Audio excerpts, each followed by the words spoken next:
तो बच्चों अभी तक हमने लास्ट के 3 लेक्चर्स में जो है जो कवर किया हुआ है वो कवर किया हुआ है definition of metal, definition of non metal, physical properties of metal, chemical properties of metal, then chemical properties of non metal and physical properties of non metal.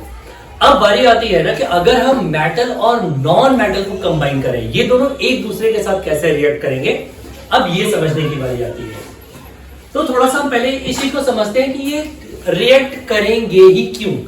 तो हमने ये पढ़ा है, अगर हम मेटल्स की डेफिनेशन के बारे में बात करें तो मेटल हमारे क्या थे, इलेक्ट्रो पॉजिटिव थे या इलेक्ट्रो नेगेटिव थे? Electro positive. मेटल हमारे, वेरी गुड, मेटल हमारे सारे के सारे क्या थे, वो इलेक्ट्रो पॉजिटिव थे। मतलब उनके पास जो है नंबर ऑफ इलेक्ट्रॉन क्या था, ज्यादा थे। वो नंबर ऑफ इलेक्ट्रॉन डोनेट कर सकते थे। और जितने भी हमारे नॉन मेटल है वो क्या है, वो इलेक्ट्रो नेगेटिव्स है। वो क्या करेंगे, वो इलेक्ट्रॉन को गेन करते थे। ठीक है, वो इलेक्ट्रॉन को गेन करते थे। अब बारी आती है कि ये चीज वर्क कैसे करती है। तो ये एक तरह का बाइंडिंग फोर्स होता है, जिस फोर्स की वजह से ये दोनों एक दूसरे के साथ रिएक्ट करते हैं और बाइंड होते हैं। अब सबसे पहले आता है कि इस केमिकल कॉम्बिनेशन के पीछे का बेसिक रीजन क्या है। तो मैं आपको एक चीज बताता हूं, समझने की कोशिश करो। जैसे कुछ चीजें ना नेचर में बाय डिफॉल्ट है, मतलब ऑटोमेट फॉर्म में है। जैसे कि सपोज करो, अगर मुझे टैंक का पानी नीचे की तरफ उतारना है, टैंक का पानी, टैंक जो होता है हमारे घरों पे हाइट पे लगा होता है, बराबर है, और हम उस पानी को टैप वाटर के रूप में यूज करते हैं। हमने टैप खोला और वो पानी बाय डिफॉल्ट नीचे की तरफ आ रहा है। मतलब हाइट से बाय डिफॉल्ट वाटर जो है वो नीचे की तरफ आ रहा है। आपको कोई एक्सटर्नल फोर्स नहीं लगाना है, कुछ नहीं करना है।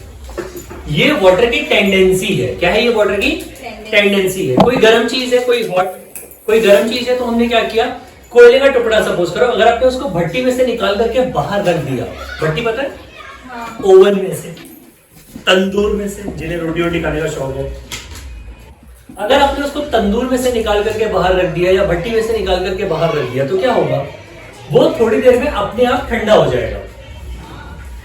ये उसकी टेंडेंसी है। ऐसे ही हमारे जो मेटल एंड नॉन मेटल है ना, उनकी भी अपनी एक टेंडेंसी है। तो हर एक जो मेटल है या हर एक जो नॉन मेटल है वो क्या करता है, उसकी टेंडेंसी ये है कि वो अपनी स्टेबिलिटी की तरफ बढ़े। अब स्टेबिलिटी अगर हम पीरियोडिक टेबल में देखें तो याद रखो कि सबसे लास्ट की जो लाइन थी कौन सी थी, that is helium, neon, argon, krypton, xenon, radon. Correct है ना, यही है ना हमारे पास, helium, neon, argon, krypton, xenon, I think it's a Zn, no, Xe, sorry, xenon and radon, got it? Alright. So ये जो लास्ट की है ये मोस्ट स्टेबल है, ये सबसे ज्यादा स्टेबल एलिमेंट पे काउंट होते हैं। क्यों? क्योंकि इनका ऑक्टेट कंप्लीट है। इनके लास्ट ऑर्बिट अगर आप देखोगे तो इनके पास कोई भी बैलेंस इलेक्ट्रॉन नहीं है, ना तो लेने के लिए और ना ही देने के लिए। हीलियम का देखेंगे तो हीलियम के लास्ट में कितने हैं, 2 है। नियॉन का देखेंगे तो नियॉन के एंड में कितने हैं, दैट इज इन सब के एंड में, हीलियम को छोड़ करके इन सब के एंड में कितने हैं, 8 इलेक्ट्रॉन। यानी इनका ऑक्टेट क्या है, कंप्लीट है। अगर हमने क्लास 9th पढ़ा होगा एटम्स एंड मॉलिक्यूल्स, तो वहां पे था कि बोर्स एटॉमिक लॉ में हमने पढ़ा है, जो लास्ट का था कि ऑक्टेट कंप्लीट होना चाहिए। लास्ट के ऑर्बिट में कितने इलेक्ट्रॉन होने चाहिए, 8 इलेक्ट्रॉन होने चाहिए। अब इसके पहले पीरियोडिक टेबल में जितने भी एलिमेंट हैं वो सारे के सारे यहां पहुंचने की कोशिश करेंगे, वो खुद को बाय डिफॉल्ट बैलेंस करने की कोशिश करेंगे। Got it? तो ये उनकी टेंडेंसी है, ये उनकी स्टेबिलिटी का है कॉन्सेप्ट। ठीक है, तो इसको क्या बोलेंगे, टेंडेंसी ऑफ इक्वल स्टेबिलिटी। हर एक एलिमेंट अपनी स्टेबिलिटी की तरफ बढ़ने की कोशिश करेगा। Is that clear? Yes. And the second thing is, in gases को हम क्या बोलते हैं, नोबल गैस बोलते हैं। क्या बोलते हैं, नोबल गैस बोलते हैं। अब यार देखो, ये नोबल गैस ही है जो स्टेबिलिटी का सबसे बड़ा एग्जांपल है। तो यानी कि हर एक एलिमेंट अपनी स्टेबिलिटी की तरफ बढ़ेगा और हर एक एलिमेंट अपना एक नोबल फॉर्म ढूंढने की कोशिश करेगा। अब अगर हम मेटल के केस में बात करेंगे बच्चों, किसके केस में, मेटल के केस में बात करेंगे, तो मेटल के केस में हमें पता है कि इलेक्ट्रो पॉजिटिव कौन कौन से होते हैं, that is 1, 2 and 3। Got it?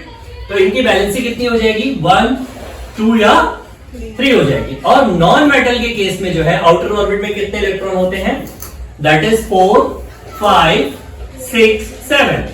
But अब यहाँ पे ये नहीं बोल देना कि इनकी वैलेंसी ये होगी, नहीं, क्यों? क्योंकि इलेक्ट्रॉन देने में या ये ले लेंगे उससे, अच्छा है ना। तो यहाँ पे कितने लेगा ये? 4 ले लेगा। यहाँ पे कितने लेगा? 3 ले लेगा। यहाँ पे 2 और यहाँ पे 1, यानी इनकी वैलेंसीज जो है वो इस फॉर्म में चलेंगी। तो सर कार्बन मेटल या नॉन? बेटा कार्बन नॉन मेटल में काउंट होता है, और कार्बन का हम एक अलग चैप्टर है पूरा सेपरेट बच्चों, ठीक है। हाँ, वेरी गुड क्वेश्चन। मैं आपको बता देता हूँ, कार्बन का एक पूरा सेपरेट चैप्टर है, अगला ही चैप्टर है, आई थिंक चैप्टर नंबर 4 ना। हाँ, तो हम ये वेरी सून स्टार्ट करने वाले हैं, आई थिंक कल या परसों से स्टार्ट हो जाएगा कार्बन। कार्बन के बारे में कुछ है जिनके पास क्या है कि 4 8 इलेक्ट्रॉन, ठीक है। ये कोवैलेंट बॉन्ड बनाते हैं, ये हम बाद में डिस्कस करते हैं। अभी फिलहाल ये समझने की कोशिश करो कि ये जो है ये क्या होंगे? इलेक्ट्रो पॉजिटिव होंगे, और ये जिनके पास इलेक्ट्रॉन इनको लेने हैं ये क्या हो जाएंगे? हमारे इलेक्ट्रॉन निगेटिव हो जाएंगे, और ये इसी फॉर्म में क्या कंप्लीट करने की कोशिश करेंगे? अपना ऑक्टेट या नोबल फॉर्म कंप्लीट करने की कोशिश करेंगे, ठीक है। अब यहाँ पे एक लॉ आता है जिसको मैंने अभी थोड़ी देर पहले आपको बताया, क्या बोलते हैं उसको? ऑक्टेट रूल बोलते हैं। क्या बोलते हैं? Octet rule. ऑक्टेट रूल क्या बोलता है कि आउटर ऑर्बिट में कितने इलेक्ट्रॉन होने चाहिए? 8 इलेक्ट्रॉन होने चाहिए। कितने होने चाहिए? 8 इलेक्ट्रॉन होने चाहिए। अब बारी आती है कि अगर ये इस तरीके से जुड़ रहे हैं तो ये कोई ना कोई बॉन्ड फॉर्म कर रहे होंगे। तो यहाँ पे हम जो बेसिकली डिस्कस करने वाले हैं वो हम डिस्कस करने वाले हैं इलेक्ट्रोवैलेंट बॉन्ड के बारे में। किसके बारे में डिस्कस करने वाले हैं? Electrovalent bond. इलेक्ट्रोवैलेंट, या इसको हम आयोनिक बॉन्ड भी बोलते हैं। इलेक्ट्रोवैलेंट और आयोनिक बॉन्ड। अब यार ये क्या है? तो देखो ये ना, आप ये कह सकते हो कि ये one of the most strongest bond है। क्या है? One of the most strongest bond में काउंट होता है इलेक्ट्रोवैलेंट बॉन्ड या आयोनिक बॉन्ड। अब यहां पे क्या होता है? यहां पे बट ऑब्वियस सी बात है कि ये मेटल एंड नॉन मेटल के बीच में बनेगा बॉन्ड। कहां पे बनेगा ये? मेटल एंड नॉन मेटल के बीच में ये बॉन्ड बनेगा। और ये बॉन्ड बनता कैसे है कि सपोज करो एक एग्जांपल लेते हैं, जैसे कि आपके पास पोटेशियम हो गया। पोटेशियम को हम किससे रिप्रेजेंट करते हैं? के से रिप्रेजेंट करते हैं। अगर हम पोटेशियम को देखें, पोटेशियम का बनाने की कोशिश करें ऑक्टेट फॉर्म, तो क्या बनेगा? That is 2 8 8 1। Is that okay? Clear है? और अगर हम क्लोरीन का बनाने की कोशिश करें तो कितना बनेगा ये? क्लोरीन का क्या बनेगा? 70 होता है ना, तो दैट इज 2 8 एंड 7। अब यहां पे देखो तो यहां इनके पास एक इलेक्ट्रॉन ज्यादा है और यहां पे इनके पास एक इलेक्ट्रॉन कम है। भाई दोनों को एक दूसरे की जरूरत है, करेक्ट है? तो हमने क्या बना दिया? जो हमारा बनेगा दैट इज इन दोनों को ऐड करके KCl। क्या बन गया? KCl। अब अगर इसका मैं स्ट्रक्चर देखूं ना तो ये कुछ इस तरीके से बनेगा बच्चों, ध्यान से इसको समझने की कोशिश करना इसके स्ट्रक्चर को, ठीक है। तो अगर हम पोटेशियम की बात करें तो ये क्या है? That is potassium. क्लियर है? ठीक है। इसके पास कितना इलेक्ट्रोपॉजिटिव है? 1 इलेक्ट्रोपॉजिटिव है ना इसके पास, ओके। प्लस क्लोरीन को देखो, क्लोरीन के आउटर ऑर्बिट में कितने हैं? 7 निगेटिव है, 1 नेगेटिव आएगा। 1 नेगेटिव आएगा। क्लियर है? चलेगा, वेरी गुड। तो अब यहां पे क्या हो जाएगा? That is 2 2 4 2 6 and 1 7। अब यार देखो, अगर इसको अपना ऑक्टेट कंप्लीट करना है तो एक ये दे दे, और अगर इसको अपना ऑक्टेट कंप्लीट करना है तो एक ये ले, ठीक है। तो अब क्या हुआ? भाई लोगों ने भाईचारा मेंटेन कर लिया, ठीक है। क्या किया इन्होंने? अपना भाईचारा मेंटेन कर लिया, सिंपल। और ये जो नया तुम्हारा बना that is what? That is KCl बन के आ गया। क्या बन के आ गया तुम्हारा? KCl, पोटेशियम क्लोराइड बन के आ गया। और इसने अपनी ऑक्टेट को क्या किया? कंप्लीट कर लिया एज इट इज। तो यहां पे क्या हो जाएगा? That is K plus and plus यहां पे क्या हो जाएगा? Cl। Is that okay? Cl। और यहां पे एक आपका माइनस चार्ज आ जाएगा और ये अपना ऑक्टेट कंप्लीट कर लेगा, दैट इज 2 8 8 हो जाएगा। और K के केस में क्या हो जाएगा? ये भी तुम्हारा 2 8 8 हो जाएगा। क्यों? क्योंकि इसने अपना एक जो है इसको दे दिया। That's it। ये इसका जो है ये इसको हम बोलते, ये जो स्ट्रक्चर हमने बनाया ना इसको बोलते हैं लुईस डॉट स्ट्रक्चर। क्या बोलते हैं? लुईस स्ट्रक्चर या इलेक्ट्रॉन डॉट स्ट्रक्चर भी बोलते हैं। Is that okay? अब कुछ कैरेक्टरिस्टिक्स के बारे में बात करते हैं कि अगर कोई मेटल एंड नॉन मेटल मिल करके इलेक्ट्रोवैलेंट या आयोनिक बॉन्ड बना रहे हैं तो उनकी कैरेक्टरिस्टिक्स क्या क्या होंगी, मतलब जो नया आपका कंपाउंड बनेगा वो कैसा होगा बाय नेचर। चलो देख लेते हैं। तो अब हम डिस्कस करने वाले हैं that is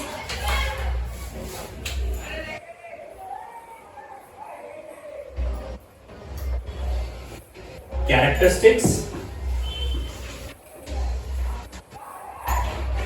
of electrovalent or ionic compound। ठीक है, चलो कुछ कैरेक्टरिस्टिक्स के बारे में डिस्कस करते हैं। जैसे सबसे पहली कैरेक्टरिस्टिक्स क्या होगी? अब एक बात बताओ कि अगर दोनों ने मिलकर के अपना पूरा ऑक्टेट कंप्लीट कर लिया तो ये हाईली स्टेबल होगा या अनस्टेबल होगा? स्टेबल होगा। ये हाईली स्टेबल होगा। ठीक है, तो अगर हम बात करेंगे तो इसका जो फिजिकल स्टेट होगा, क्या बोला मैंने? Physical state. तो एक आई एम सॉरी, तो फिजिकल स्टेट के केस में जो है सबसे ज्यादा स्टेबल क्या होता है? सॉलिड, लिक्विड या गैस? तो अगर हम बोले तो ये इसका जो फिजिकल स्टेट होगा वो सॉलिड होगा एंड मोस्टली किस फॉर्म में होगा? क्रिस्टल फॉर्म में होगा। किस फॉर्म में होगा? क्रिस्टल फॉर्म में होगा। ठीक है, सेकंड अब बात करेंगे इसकी स्टेबिलिटी के बारे में। किसके बारे में? स्टेबिलिटी के बारे में। अब स्टेबिलिटी के केस में क्या होगा? ये हाईली स्टेबल होगा। अच्छा, जब कभी भी हम ना फिजिकल स्टेट के बारे में बात करते हैं तो याद रखना, मैंने पहले ही बताया है जब मैं physical properties of metal and non metal पढ़ा रहा था कि जब कभी भी हम फिजिकल स्टेट के बारे में बात करेंगे it is always on room temperature. याद रखना, जब कभी भी हम फिजिकल स्टेट के बारे में बात करेंगे तो it is always on room temperature. Very good. ठीक है, अब अगर हम इसकी स्टेबिलिटी के बारे में बात करें तो अगर ये सॉलिड है और क्रिस्टलाइन फॉर्म में है तो इसकी स्टेबिलिटी क्या होगी? हाई होगी या लो होगी? हाई स्टेबिलिटी होगी। Very good. क्या होगी इसकी स्टेबिलिटी? हाई होगी। Is that clear? चलो, अगला है तुम्हारा मेल्टिंग एंड बॉइलिंग पॉइंट। अब एक बात बताओ, अगर फिजिकल स्टेट सॉलिड क्रिस्टलाइन है और स्टेबिलिटी हाई है तो मेल्टिंग पॉइंट हाई होगा या लो होगा? हाई होगा। बट ऑब्वियस सी बात है, क्या होगा? हाई होगा। Very good. अच्छा ओके, एक एग्जांपल देता हूं, समझो। सपोज करो हम बात करते हैं सोडियम क्लोराइड के बारे में, NaCl, one of the best example. इसलिए ले रहा हूं क्योंकि मोस्ट कॉमन चीज है। इसको और पता है क्या बोलते हैं? टेबल सॉल्ट, कॉमन सॉल्ट, खाने वाला नमक। अब अगर देखो तो अगर उसको देखा होगा तो उसका फिजिकल स्टेट सॉलिड क्रिस्टलाइन होता है रूम टेम्परेचर पे। ओके, अब अगर आप लोगों ने ना अपने सराउंडिंग में देखा होगा, ध्यान से समझने की कोशिश करना बच्चों, अगर आपने अपने सराउंडिंग में देखा होगा तो अब आप लोगों में से कितने लोग मतलब कोर विलेज से बिलोंग करते हो एंड कितने लोग प्रॉपर लोकेशन से, अर्बन, कितने लोग रूरल लोकेशन से बिलोंग करते हो? I have no idea. But जो लोग खासकर गांव से बिलोंग करते होंगे ना, उन्होंने देखा होगा कि एक भट्टी होती है जिसमें सॉल्ट एंड सैंड मिक्स होता है और उसमें ग्रेन्स को ये लोग रोस्ट करते हैं, चने, ग्राम्स वगैरह, है ना? Very good. पॉपकॉर्न, यस, ये सारी चीजें रोस्ट की जाती हैं उसमें। अब वहां अगर देखोगे ना तो वहां बेसिकली यूज क्या किया जाता है? सॉल्ट यूज किया जाता है। क्यों यूज किया जाता है? क्योंकि उसका जो मेल्टिंग एंड बॉइलिंग पॉइंट होता है दोनों क्या होता है? काफी हाई होता है। तो मेल्टिंग पॉइंट हाई है तो बॉइलिंग पॉइंट भी क्या हो जाएगा? हाई हो जाएगा। वेरी गुड, समझ में आया? चलो, अब अगर ये समझो, देखो हर एक चीज ना एक दूसरे से कनेक्टेड है। ठीक है, अगर ये अपने आप को स्टेबल कर रहा है तो पहली बात तो इसका फिजिकल स्टेट रूम टेम्परेचर पे क्या होगा? सॉलिड एंड क्रिस्टलाइन हो गया। आफ्टर दैट स्टेबिलिटी क्या हो गई? हाई हो गई। स्टेबिलिटी हाई हो गई तो मेल्टिंग पॉइंट भी क्या हो जाएगा? हाई हो जाएगा। बॉइलिंग पॉइंट भी क्या हो गया? हाई हो गया। अगला समझो इस बात को, अगला क्या है? दैट इज, अब ये बाय नेचर कैसा होगा? तो ये कैसा होगा तुम्हारा? हार्ड होगा। कैसा होगा? हार्ड होगा। और सेकेंड थिंग याद रखना कि ये ब्रिटल होगा। क्या होगा? ब्रिटल मतलब पता है? कड़वा। बिटर नहीं बोला, इट्स अ ब्रिटल, BRITTLE, ठीक है। ब्रिटल मतलब जिसको हम तोड़ने पे क्या हो, वो ब्रोकन डाउन हो जाए, क्या हो जाए, हाई प्रेशर लगे, यस, ओल्ड लेवल, ठीक है। तो ये हार्ड एंड ब्रिटल होगा। सिंपल है, NaCl टुकड़े देखो उसके, मारो टूट जाएगा, ब्रेक डाउन हो जाएगा, ठीक है। अच्छा ओके, अब एक बात बताओ, ये जो सॉल्ट है हमारा, क्या ये पानी में घुलता है? तो यानी कि सॉल्युबिलिटी इन वाटर भी क्या हो गई इसकी, हाई हो गई। सॉल्युबिलिटी इन वाटर, ये भी यस हो गई, ठीक है। हाई लो नहीं बोलेंगे यहाँ पे क्या बोलेंगे, यस और नो के केस में बात करेंगे, ठीक है। सॉल्युबिलिटी इन वाटर क्या हो गई, यस हो गई, ठीक है। ये वाटर में क्या होंगे, सॉल्युबल होंगे, यानी कि जितने भी आयनिक कंपाउंड होंगे मोस्टली वाटर में क्या होते हैं, क्या होते हैं, सॉल्युबल होते हैं, घुलते हैं पानी में, ठीक है।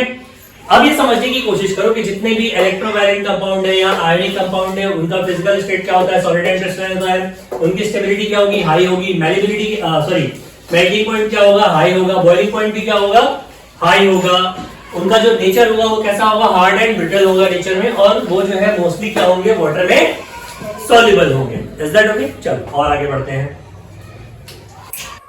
अब अगर ये वाटर में सॉल्युबल है तो सेकंड थिंग ये समझने की कोशिश करो कि ये साथ ही साथ क्या होंगे, इनकी इलेक्ट्रिकल कंडक्टिविटी होगी, ठीक है। क्या होगी इनकी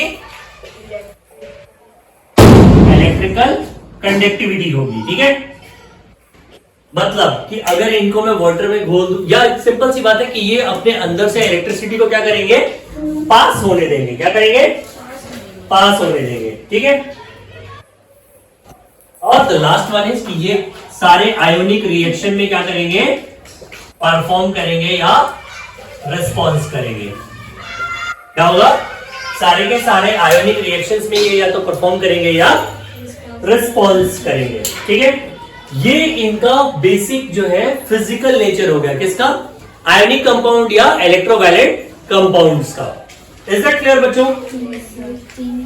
ये पक्का क्लियर है? चलो अब आगे बढ़ते हैं, ठीक है। सो बच्चों अब हम बात करेंगे, अब इसका जो नेक्स्ट फेज है उस पर बात करेंगे, that is occurrence of element in nature. किसके बारे में बात करेंगे, occurrence of element in nature, ठीक है। अब अच्छा, जब कभी भी हम occurrence of element in nature के बारे में बात करेंगे तो याद रखो, याद है आपने एक रिएक्टिविटी सीरीज पढ़ी थी जिसमें ऊपर जो एलिमेंट थे वो हाईली रिएक्टिव थे और नीचे वाले जो थे वो धीरे धीरे रिएक्टिविटी उनकी कम होती जा रही थी। मैंने आपको शॉर्ट फॉर्म में बताया था, वेरी गुड। अब यहाँ पे जो है ना, जब कभी भी हम ऑकरेंस की बात करेंगे तो दो तरह से ऑकरेंस होगी किसी भी एलिमेंट की। क्या क्या ऑकरेंस होगी, पहला जो होगा ना दैट इज फ्री स्टेट। क्या होगा, फ्री स्टेट, फ्री स्टेट, या इसको और क्या बोल सकते हैं, फ्री स्टेट को नेटिव स्टेट बोलते हैं। क्या बोलते हैं, नेटिव स्टेट। मतलब ऐसा नहीं आपके एग्जाम में नेटिव स्टेट लिख के आ जाए तो आप टेंशन में आ जाओ ये कौन सा स्टेट है, ठीक है। तो दैट इज फ्री स्टेट और native state. And second one is जो हाईली रिएक्टिव होंगे वो किस में मिलेंगे, कंबाइंड स्टेट में मिलेंगे। यार देखो बहुत सिंपल सी बात है, जो लेस रिएक्टिव होंगे वो किसी के साथ रिएक्ट करेंगे ही नहीं, तो वो किस स्टेट में मिलेंगे आपको, फ्री स्टेट या नेटिव स्टेट में मिलेंगे। और जो हाईली रिएक्टिव होंगे वो क्या होंगे, वो किसी न किसी के साथ कंबाइन होकर के मिलेंगे, तो वो कौन सा स्टेट कहलाएगा, कंबाइंड स्टेट कहलाएगा। Is that okay? चलो अब इसको थोड़ा सा समझते हैं कि कैसे है। जैसे फ्री स्टेट पे हमारा बेसिकली क्या मिल जाता है, तो दैट इज पहली बात तो जितनी नोबल गैसेस है वो हमें किस स्टेट में मिल जाती हैं, फ्री स्टेट में मिल जाती है। कौन कौन सी नोबल गैसेस है, that is helium, neon, argon, krypton, xenon, radon. याद करने का पैटर्न है ना अगर कर जीरो रन, याद रखना क्या है ना अगर कर जीरो रन। अगर कर एक क्रिकेटर था यार, बहुत सही था, बट जीरो रन पे 3-4 बार आउट हुआ, एक सरकाजम बना उसके ऊपर कि है ना अगर कर जीरो रन, और बाद में उसको ही याद कर लिया गया, helium, neon, argon, krypton, xenon, radon, है ना अगर कर जीरो रन, ठीक है। तो जितनी भी हमारी नोबल गैसेस हैं वो आपको मिल जाएंगी। और क्या मिल सकता है, तो अब रिएक्टिविटी सीरीज में नीचे से ऊपर की तरफ चलो। सबसे नीचे हमारे पास क्या है, सिल्वर और डी, याद आया, और डी इज AU, AU हमारा क्या है, that is gold, very good. Silver और डी, तो दैट इज सिल्वर हो गया, ठीक है। और ऐसे ही हम ऊपर की तरफ चलते चले जाएंगे और जो भी होगा, जैसे हमारा कार्बन हो गया, ये सारी चीजें हमें किस फॉर्म में मिलती है? फ्री स्टेट या नेटिव स्टेट के फॉर्म में मिलती हैं। कंबाइंड स्टेट की बात करते हैं बच्चों। कंबाइंड स्टेट में ऊपर से चलेंगे हम, ठीक है। तो तुम्हारा जैसे सोडियम हो गया, पोटेशियम हो गया, ये सब किस स्टेट में आपको मिलेंगे? कंबाइंड स्टेट में मिलेंगे। नॉन मेटल्स में क्या हो गया? जैसे क्लोरीन हो गया, ब्रोमीन हो गया, ठीक है। बेसिकली बात करें तो हैलोजन्स की बात करें, वो सारे के सारे किसमें मिलेंगे तुम्हें? आपको दैट इज कंबाइंड स्टेट में मिलेंगे। तो नेचर में हमारे पास बेसिकली दो फॉर्म में मिलते हैं। कौन कौन से फॉर्म में? Free state and combined state. जो हाईली रिएक्टिव होंगे वो कहां पे होंगे? कंबाइंड स्टेट पे होंगे, और जो लेस रिएक्टिव होंगे सीरीज में वो कहां पे होंगे? फ्री स्टेट या नेटिव स्टेट में होंगे, ठीक है। अब यार अगर ये हमें मदर अर्थ दे रही है, नेचर से हमें मिल रहा है, तो हम अगेन इनको दो पार्ट में तोड़ते हैं। कौन कौन से हैं? That is minerals and ores. क्या बोलते हैं इनको? Minerals and ores. Minerals and ores. चलो इसको मिटा देता हूं। आप जैसे मैं डायग्राम बना रहा हूं ना, वैसे आप डायग्राम भी बनाते चलना। सो अब यहां पे बारी आती है कौन कौन सी चीजें। एक है हमारे पास मिनरल्स और दूसरा क्या है? ओर्स, ठीक है। Minerals and ores. अब याद रखो, अर्थ क्रस्ट में से, क्या बोला मैंने? अर्थ क्रस्ट में से हमें जो भी मिल जाता है, ठीक है, माइनिंग करके हम जो भी एलिमेंट फाइंड आउट कर लेते हैं, वो ऐसे अर्थ क्रस्ट की माइनिंग करने के बाद हमें जो मिल रहा है उसको हम क्या बोलेंगे? मिनरल्स बोलेंगे। क्या बोलेंगे? मिनरल्स। मिनरल्स बोलेंगे। समझ में आ रहा है कि जो मेटल के कंपाउंड हमें कहां पे मिल रहे हैं? अर्थ क्रस्ट की माइनिंग करने पे मिल रहे हैं, वो क्या कहलाएंगे? मिनरल्स कहलाएंगे। अगर मिनरल्स की डेफिनेशन लिखनी हो तो बहुत सिंपल। सो मिनरल्स की बेसिक डेफिनेशन क्या होगी कि तो हम ये समझने की कोशिश करेंगे, the compound of metal, the compound of metals which occurs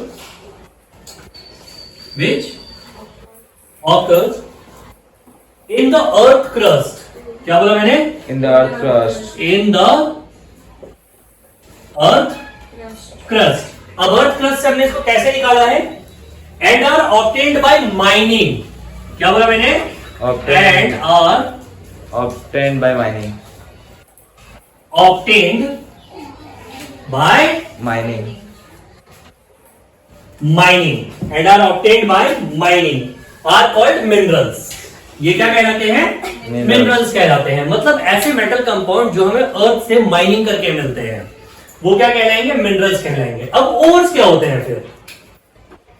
तो याद रखना कि प्रॉफिटेबल मिनरल्स, ध्यान से सुनो क्या बोला मैंने। क्या बोला? Profitable minerals. प्रॉफिटेबल मिनरल्स का मतलब क्या होता है कि ऐसे मिनरल्स जिसमें से हम हमारी जरूरत का जो मेटल है वो कैसे निकाल सके? प्रॉफिटेबली निकाल सके, ठीक है। कैसे निकाल सके? प्रॉफिटेबली निकाल सके। चलो डेफिनेशन लिख देता हूं। तो the minerals from which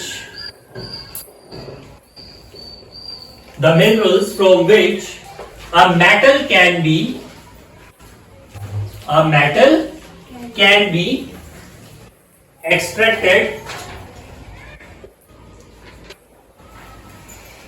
The mineral from which a metal can be extracted profitably. क्या बोला मैंने? Profitably called ores. अब अगर ऐसा है तो मैं क्या बोल सकता हूं कि सारे के सारे जो ओर्स हैं वो मिनरल तो हो सकते हैं, पर अब यहां पे देखो, सारे के सारे ओर्स जो होते हैं वो मिनरल हो सकते हैं, पर सारे के सारे मिनरल्स तुम्हारे ओर्स नहीं हो सकते हैं। रीजन है बच्चों, सपोज करो यहां मैं पढ़ा रहा हूं, ठीक है। अब मैं पर्टिकुलरली इसी जगह पे खुदाई शुरू कर दूं, इसी जगह पे मैं माइनिंग शुरू कर दूं। ऐसा नहीं कि गोल्ड यहां पे नहीं मिलेगा, बट क्या यहां पे उस लेवल पे गोल्ड मिलेगा कि हमें वो प्रॉफिटेबल गोल्ड हो, सस्ता हो? नहीं। हम उसको क्या करेंगे? जब हम उसको एक्सट्रैक्ट करने की कोशिश करेंगे ना, तो उस गोल्ड की कॉस्टिंग इतनी ज्यादा होगी कि हम उसे कहीं पे भी सेल नहीं कर पाएंगे, ठीक है। इसलिए जहां पे गोल्ड होता है जहां पे गोल्ड के क्या हो, ओर्स ज्यादा मात्रा में अवेलेबल हो, मतलब जहां पे हम कम माइनिंग करें और हमें गोल्ड की क्वांटिटी क्या मिले, ज्यादा मिले, तो ऐसी माइनिंग को क्या, ऐसी जगह को क्या बोलेंगे, जो मिला वो क्या कहलाएगा, ओर्स कहलाएगा। मिनरल्स हर जगह अवेलेबल है, ठीक है।